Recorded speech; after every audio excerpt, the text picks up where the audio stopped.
Argentometri merupakan titrasi yang melibatkan reaksi antara ion halida atau anion lainnya dengan ion argenium dari perak nitrat yang membentuk endapan perak halida. Argentometri lebih luas lagi digunakan titrasi kembali. Agen O3 berlebihan akan ditambahkan ke sampel yang mengandung klorida atau bromida. Sisa agen O3 selanjutnya akan dititrasi kembali dengan amonium tiosianat menggunakan indikator amonium sulfat.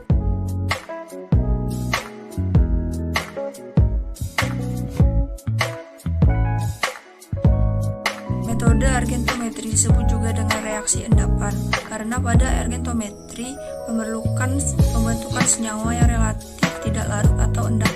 Reaksi endapan dipengaruhi oleh beberapa faktor seperti temperatur, sifat alami larut, pengaruh ion, pH, hidrolisis, dan pembentukan kompleks.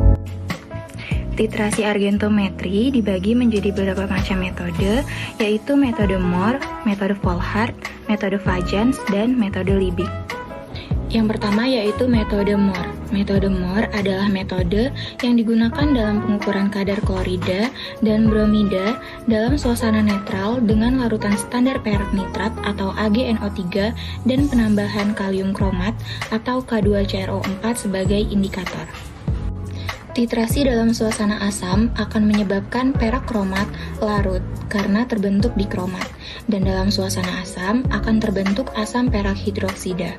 Apabila ion klorida atau bromida telah habis diendapkan oleh perak, maka ion kromat akan bereaksi dengan perak kromat atau Ag2CrO4 yang berwarna coklat atau merah bata sebagai titik akhir dari titrasi.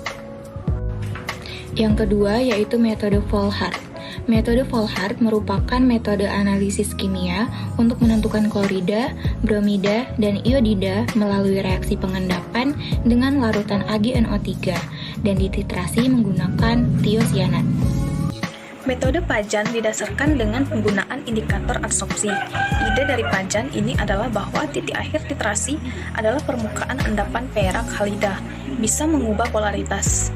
Indikator adsorpsi adalah senyawa organik yang biasanya bersifat fluoresen, fluoresceinosin yang mengalami perubahan struktur pada saat mereka diadsorpsi oleh partikel endapan. Metode Liebig titik akhir titrasi ditentukan berdasarkan terbentuknya kekeruhan ketika larutan perak nitrat ditambahkan kepada larutan alkali sianida akan terbentuk endapan putih, tetapi larut kembali terbentuk kompleks sianida yang stabil. Jika reaksi telah sempurna, penambahan larutan perak nitrat lebih lanjut akan menghasilkan endapan perak sianida.